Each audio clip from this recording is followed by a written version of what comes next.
Institución Educativa, Técnica Juan Victoriano Padilla. Muy buenos días, profesores y compañeros. En el día de hoy, les vamos a hablar sobre populismo latinoamericano en Colombia, la política de caudillos, y las dictaduras de Colombia.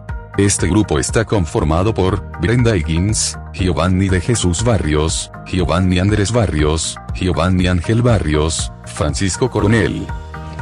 Buenos días, en el día de hoy les vengo a hablar sobre el populismo latinoamericano en Colombia. Este artículo presenta algunas líneas interpretativas que las ciencias sociales han hecho sobre el concepto de populismo y en el caso de Colombia su vínculo con la violencia, teniendo como eje central la obra del historiador Marco Palacios. Entre las últimas 3 décadas del siglo XX y los primeros años del siglo XXI, partimos de la hipótesis de que la conceptualización del populismo en el país va de la mano, por un lado, con las disputas por la noción de violencia y por otro, con la idea de que las interpretaciones sobre el populismo incompleto funcionaron como una explicación casual de las épocas de sangrientos enfrentamientos armados en el país, pero además el caso particular de un populismo que, como en el caso de Jorge Eliezer Gaitán o Gustavo Rojas Pinilla, en su época de la Napo no llegó al poder, construyeron la idea de Colombia como un caso excepcional en el ambiente latinoamericano. Al concentrarnos en la definición de populismo, recuperaremos algunos aportes históricos de autores de la llamada nueva historia intelectual, de la historia conceptual de Reinhard Koselleck y de la historia de los lenguajes políticos de Elias Palty. Nos interesa particularmente la categoría de conceptos polisémicos que Koselleck utiliza para explicar la diferenciación entre estos y las palabras. Un concepto tiene que seguir siendo polígono para poder ser concepto. También él está adherido a una palabra, pero es algo más que una palabra. La palabra se convierte en un concepto si la totalidad de un contexto de experiencia y significado sociopolítico en el que se usa y para el que se usa una palabra para formar parte globalmente de esa única palabra. Koselleck, 1992, parte 117. Para Reinhard Koselleck, los conceptos sociales y políticos son siempre polisémicos y se caracterizan por su generalidad constitutiva. Esto resulta particularmente fructífero para nuestro caso de estudio. El concepto de populismo y su relación con la violencia, naciones que están en continua disputa por su sentido. Resulta fundamental también para este trabajo la perspectiva de la historia de los lenguajes políticos, que busca entender el alcance de los lenguajes no desde sus enunciados como conjuntos, sino desde la reconstrucción de sus lógicas y suelos de problemática. Dice Elias Palty que, a diferencia de las ideas, los lenguajes políticos no son atributos subjetivos y, por el contrario, remiten a un suelo de problemáticas que ubican el espacio temporal en el que se desarrolla el discurso político y están en la base de la discusión conceptual.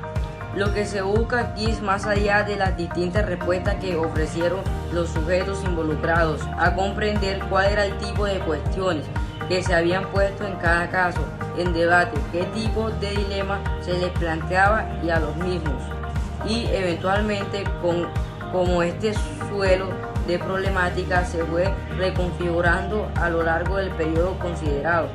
En ese sentido, nos interesa analizar en las obras sus condiciones de producción, identidades como los motivos de emergencia y articulación de los conceptos en cuestión y sus contextos de debate en los que se trabajan los supuestos y premisas sobre las que se constituye el discurso político.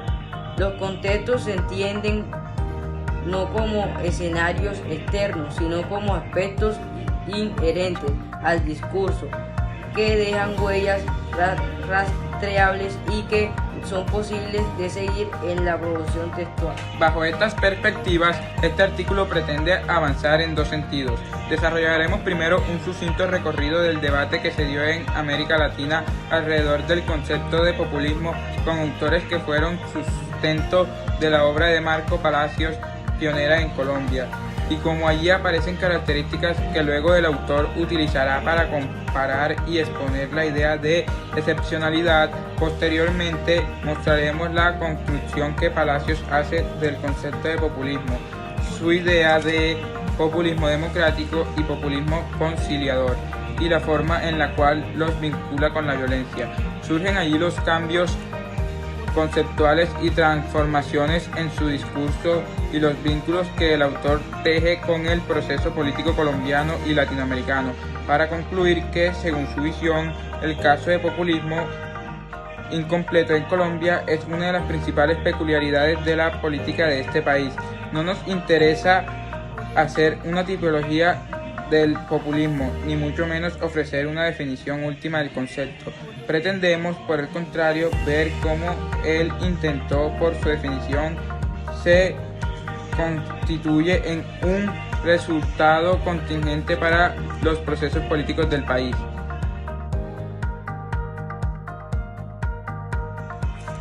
Gustavo Rojas Pinilla fue un militar, ingeniero civil, político y dictador colombiano.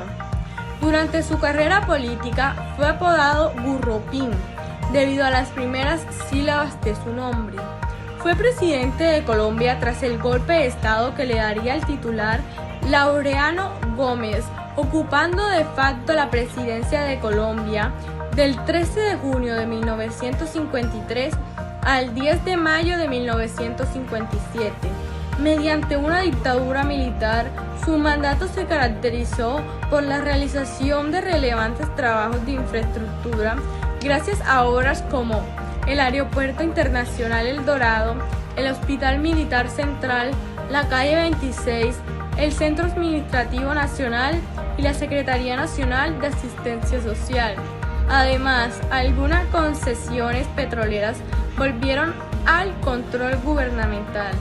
Durante su gobierno se inició el proceso de despolitización de la Policía Nacional y la llegada del servicio de televisión al país. También dio término a la segunda etapa de la época conocida como la violencia. En 1954, durante su mandato, se reconoció el derecho al sufragio femenino. También prohibió el aporte legal de armas a través de un sistema de salvoconductos.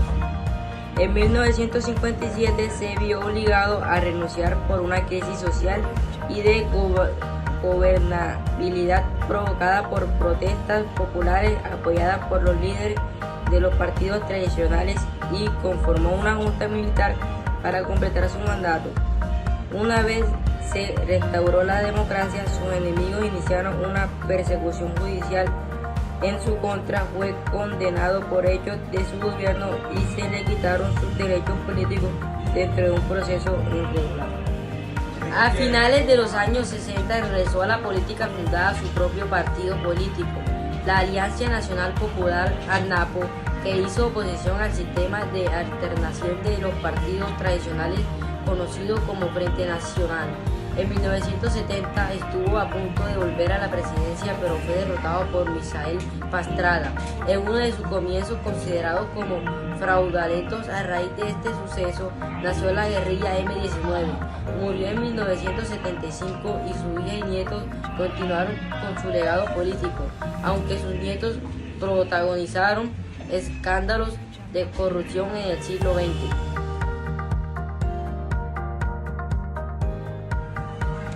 El caudillismo fue un fenómeno político y social surgido durante el siglo XIX en Latinoamérica. Consiste en la llegada de líderes carismáticos a cada país, cuya forma de acceder al poder y llegar al gobierno estaba basada en mecanismos informales y difusos de reconocimiento del liderazgo por parte de las multitudes, que depositaban en el caudillo la expresión de los intereses del conjunto y la capacidad para resolver los problemas comunes. El caudillismo fue clave para la dictadura y para las luchas entre los partidos políticos decimonónicos caudillos durante la Revolución Libertadora en 1903. El poder de los caudillos se basaba en el apoyo de fracciones importantes de las masas populares.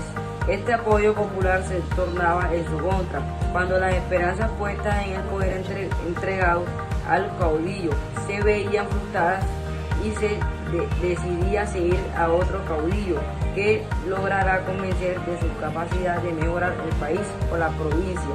Este fenómeno se dio en América Latina durante prolongados periodos de su historia republicana.